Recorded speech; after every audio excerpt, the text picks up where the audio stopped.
bajo un sol de otoño. No ha de perderse en mí todo el sabor del vino, no ha de perderse en mí todo el aroma del sexo, ni el color de las flores, ni la gracia del canto. Yacen, aún latentes, bajo la hojarasca, como las setas de otoño. Claro, el gusto es nuestro. Y Mira, amanecer pariéndose de trigo. entera por su educación en líneas y además es pintora también.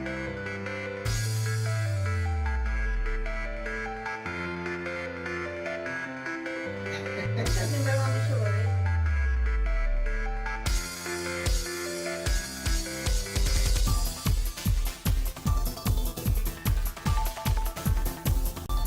Bienvenido amigo, otro espacio más de Mundo Editorial. Me complace mucho hoy que nos acompañe el poeta, reconocido poeta Félix Anecio. ¿Cómo estás, Félix?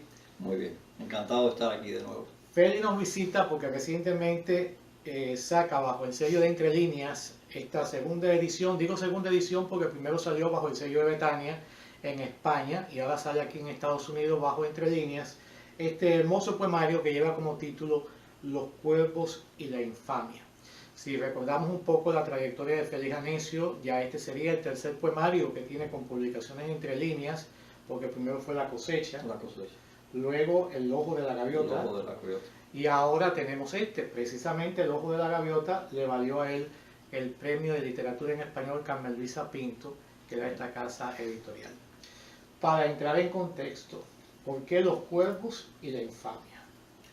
Bueno, es una de las preguntas que me hace Lilian Moro, Claro. esa notable poeta, en la entrevista que se anexa en el libro, ¿no? Aparece ahí. Y siempre el cuervo es un símbolo, históricamente ha sido, ¿no? Pobres cuervos. Siempre señalan un poco lo feo, lo triste, lo cruel, ese tipo de cosas, ¿no? Y la infamia es lo que va, que se allega a eso, ¿no? Que va parejo a eso, ¿no? Es la falta, la pérdida de la dignidad del humano, es decir, puede ser el humano, el vecino, el prójimo, el amigo, la propia, todas esas cosas mezcladas desde que uno nace, en el decursar de la vida, las cosas que uno pasa, ¿no? Y las que va a pasar. Ese es el contexto de Los cuervos de la infamia. Es un libro bastante dramático, a veces un poco cruel, pero es que esas cosas son parte de la vida. Y la poesía también es dramática Exacto. en muchos momentos. He de decir que independientemente de la entrevista que, como bien dice Félix, aparece en este libro, ya al final del libro, hecha magistralmente por Lilian Moro, también este libro tiene unas palabras a modo de prólogo del escritor cubano Arístides Vega Chapú y tiene un epílogo también del escritor cubano, del poeta cubano y escritor Félix Luis Piedra. Así que es un libro que está bien redondito por Bien todas partes, cocinado, está bien ¿no? cocinado, bien cocinado. Hablando de cocina, precisamente, ¿qué encuentras tú que tiene como mejor condimento este último plato tuyo que la cosecha o que el ojo de la gaviota? Bueno, La cosecha fue ópera prima en lo que es poesía, ¿no? Y uno va experimentando. Después con El ojo de la gaviota, que me ha dado amplia satisfacción, hablamos también de esto, ¿no? Que uno se va depurando. Uno va, digamos, alcanzando un timbre, saber quién es uno como poeta, cuál es tu estilo o voz poética. El estilo no me gusta tanto porque puede ser variopinto y uno puede cambiar, pero es como madurar todo el proceso de la creación poética. A mí este libro, que fue un año y tanto de trabajo, duro trabajo, más el trabajo secular que uno tiene, y redondear eso en un producto que hasta ahora ha tenido muy buena crítica, se ha catalogado muy bien por diferentes críticos, y nada, es la maduración, la depuración de los conceptos poéticos y de las vertientes. Para completar también el package que tiene este hermoso poemario y que recomiendo con creces, además ya está disponible a la venta a través de Amazon.com. He de decir también que tiene en la cubierta, como imagen de cubierta, una preciosa obra del pintor cubano Raúl Provenza, ¿no? Ese como Sí, el título del dibujo es, de la pintura es Metamorfosis 2. Número 2. A mí me impresionó desde la primera vez que lo vi en una exposición que tenía Provenza con otros también aquí en una galería, y dije, bueno, en un próximo libro eso va. ¿no? Y hiciste una selección magnífica, porque a mí también, ya desde el punto de vista personal, conozco algo de la obra de Provenza que he visto yo a través de internet que él pone a veces, pero esta específicamente me pareció muy propio para los juegos y la infamia. Félix, si tú tuvieras que seleccionar así de todos los poemas que componen tu libro, ¿cuál piensas que es más representativo del libro como tal? Independientemente de que pueda existir uno con el título del libro, que se sobreentiende, Sí. que recoge un poco. Si vamos a quitar ese, ¿qué otro poema tú consideras que puede haber dentro del libro que recoge un poco la esencia en general del poemario? Yo creo que todos obedecen a un hilvanado, ¿no? A una cosa que tiene que ver un discurso, que desde el que comienza hasta el final.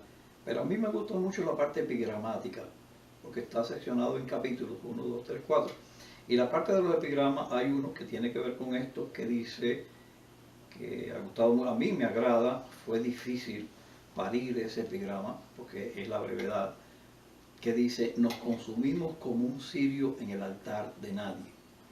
Es un poco ver lo que nos pasa, por qué nos pasa, cuál es la razón, y poéticamente es eso, ¿no? A mí ese epigrama me gusta mucho.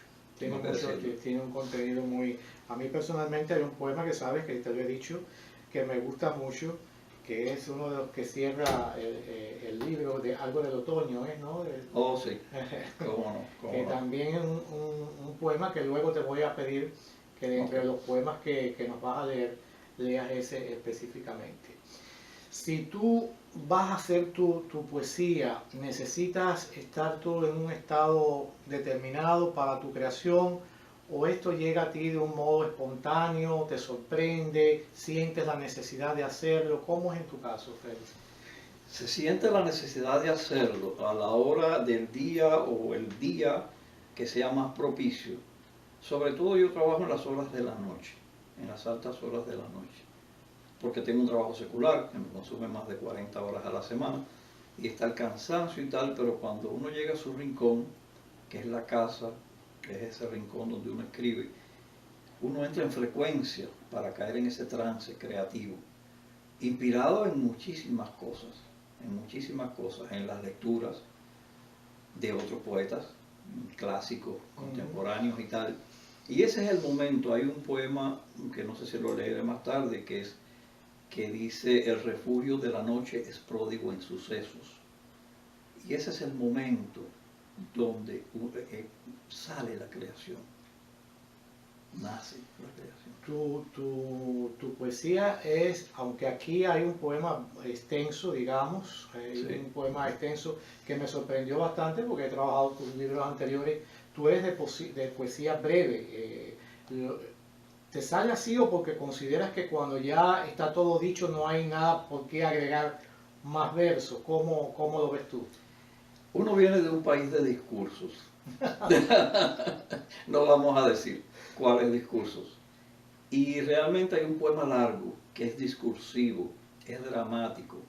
Usted lo puede leer desde principio hasta fin y le parece hasta una novela. Voy a decir el nombre. Es El Callejón de los Vencidos. Tiene título de novela. Sí. Realmente es un poema largo. Y tiene un argumento, Tiene un argumento todo y tiene un final que no se los voy a leer porque es como ver una película y que le cuenten el final a uno no vale la pena. Porque en el discurso salen muchas cosas interesantes, ¿no? Y yo creo que he sido en este caso émulo de esa notable poetisa que es mi amiga, Magali Alabao, que hace poemas tan largos que un solo poema de ella es un libro. Un día ella me dijo, sí te van a salir los poemas largos, es cuestión de tiempo, porque yo me iba a hacer lo que tú dices, el poema más corto, más sintético, donde la pausa y el mensaje, la brevedad, tienen que ser contundentes. Pues ahí tenemos un poema largo de 5 o 6 páginas que creo que funciona. Sí, yo creo que sí, yo comparto ese criterio contigo. Hay veces que cuando dices algo ya está dicho lo que querías y te quedaste ahí, pero Sí. Otras veces los mismos versos te van llevando a que continúes narrando esa historia, como te pasó a ti en este caso, Exacto. que es todo un argumento de principio hasta fin, como bien dices, una novela. Vamos a ir a un corte y vamos a escuchar a Félix leyendo uno de los poemas de este precioso poemario, Los Juegos y la Infamia, disponible en Amazon.com. Recuerde, amigo, en Amazon.com pone en el buscador Los Cuervos y la Infamia y puede llevarse este poemario de Félix Anecio. Regresamos enseguida. Parábola de los tomates rojos. A mis hijos Denar y Che. Con su impecable color parecen estar siempre al otro lado de la vida, inalcanzables, suculentos, voluptuosos y confiados de una radiante belleza que no otorga nada a cambio. Toman de la tierra su esencia, como los hijos, exigiendo que alguien los cultive día y noche con desvelo. Toda vez que hemos perdido el huerto, solo nos queda evocar su belleza.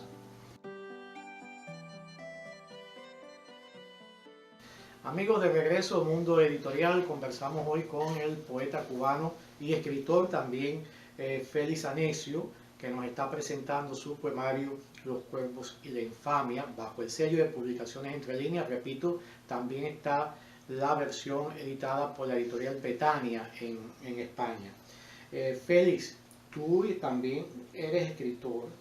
Conocemos de tu narrativa. Comencé con la narrativa. Con la narrativa, pero en tu narrativa siempre se vio la poesía, porque yo que la leí se veía que estaba tu poesía ahí vigente. ¿Qué hay ahora? ¿Sigues haciendo narrativa? ¿Tienes algún...? Hay cosas en gavetas, ¿no? Guardadas, como hacía Lezama, ¿no? Hay poemas guardados y hay también narrativa guardada. También hay que recordar que yo tengo un blog artístico literario. Me tienta la idea de publicar algo narrativo sobre los contenidos que he desarrollado en ese blog. Pudiera ser también eso. Sí, ahora me estoy tomando un tiempillo sabático para reposar esta producción final, ¿no? Y yo creo que sí, que podemos seguir adelante tanto en narrativa como en poesía. Porque había algo de una novela que estaba Sí. trabajando en un momento. Félix Anecio fue el escritor invitado, el poeta invitado para celebrar el programa número 100, y este va a ser el 168, ya han pasado 68 programas más, y en aquel momento recuerdo que me dijiste que estabas escribiendo una novela, ¿no? ¿Y cómo quedó eso? Eso está también guardado en una gaveta, es decir, en archivos en la computadora. Es una novela de 300 y tantas páginas, no está totalmente concluida, hay que revisarla.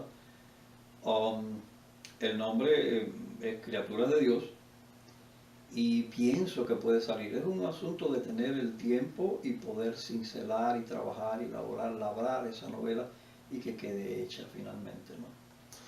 Félix, en la poesía buscas, ¿hay algún poeta, eso que tú dices, yo no me puedo desprender de la poesía de este poeta o esta poetisa porque está hay huellas, me deja huellas en mí y provoca que llegue en mí el verso? ¿Tienes alguno así de un poeta de cabecera, como digo yo? De cabecera tengo varios y varias. Hay mujeres poetas también. Siempre están los clásicos. Está Borges, está Octavio Paz, está Vallejo, que te golpea tanto cada vez que lo vuelves a leer. También están los poetas contemporáneos que uno conoce, como Magali Alabau, Lilian Moro, Lina de Feria, por solo citar algunas. Pero realmente, últimamente he estado leyendo mucho de Juan Gelman, que siempre me gustó desde Cuba, desde antes de llegar acá, y José Ángel Valente. Tengo una antología de Valente, que es un libro de cabecera, que cuando termino el día bien agitado, como son los trabajos seculares y tal, me leo algunos de sus poemas, que son breves en esa antología, me calma, me inspira mucho, me dice que hay mucho que hacer. Y tengo a Valente como un ejemplo, ¿no?, de hacer las cosas de manera concreta, no divagarse, sino de usar la palabra precisa y no caer en esto, porque hay poetas que luego podemos caer en esto, en la compraventa de ruidos usados, sino tratar de usar la palabra que es sonido en lo más adecuado y lo más propio que tú puedes hacer.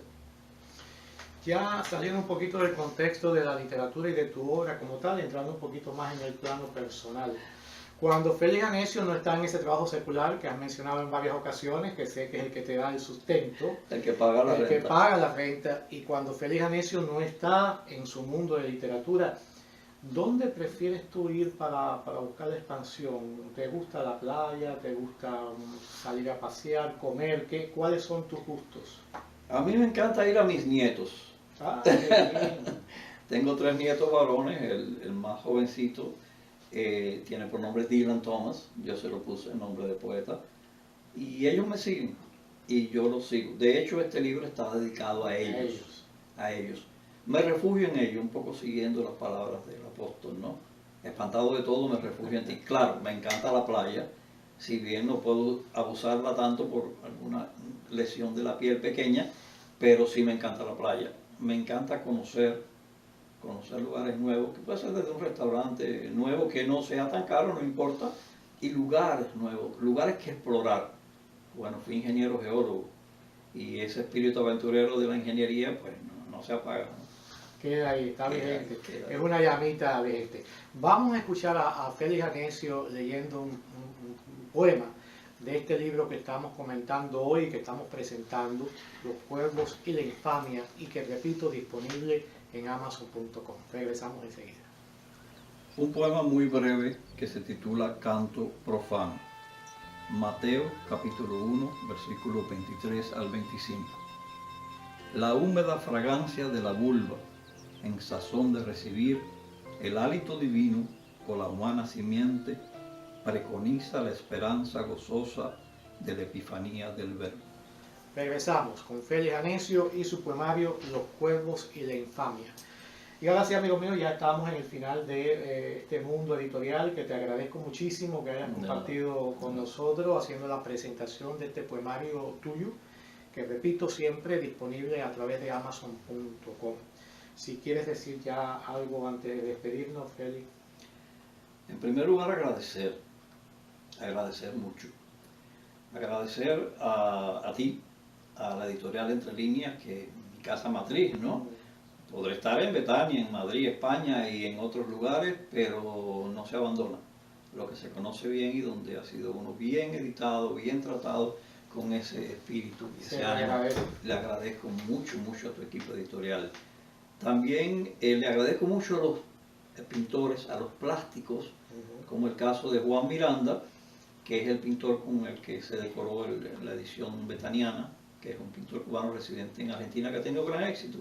De hecho, sus obras están en el salón de la Diputación Nacional Argentina, ¿no? Y aquí Raúl Proenza, que me ha impresionado también con sus obras. Ellos han sido tan buenos con uno que dicen, sí, utilice lo que usted quiera. Y realmente eso hay que agradecer infinitamente, de que no esté con una obra, digamos, de la plástica universal, sino con de un pintor que uno conoce, que es del patio, que es también de Cuba, coincidentemente, y ese tipo de cosas. Agradecer a todo el mundo, a los lectores, sin lectores no hay. Quiero agradecer también a Félix Luis Viera como lector, porque el epílogo que está contenido en el libro es visto desde el punto de vista de alguien que está leyendo y está sintiendo cosas con esa lectura. Él descubre el lector que hay en él cuando lee eso, y eso hay que apreciarlo muchísimo. Se agradece. Y amigo, ya usted sabe, mi nombre es Pedro Pablo Pérez Santisteban. Yo también te agradezco a ti una vez más por estar aquí, por ser parte del catálogo editorial de Publicaciones Entre Líneas. Y mi compromiso es de siempre, esperarlos en un próximo mundo editorial.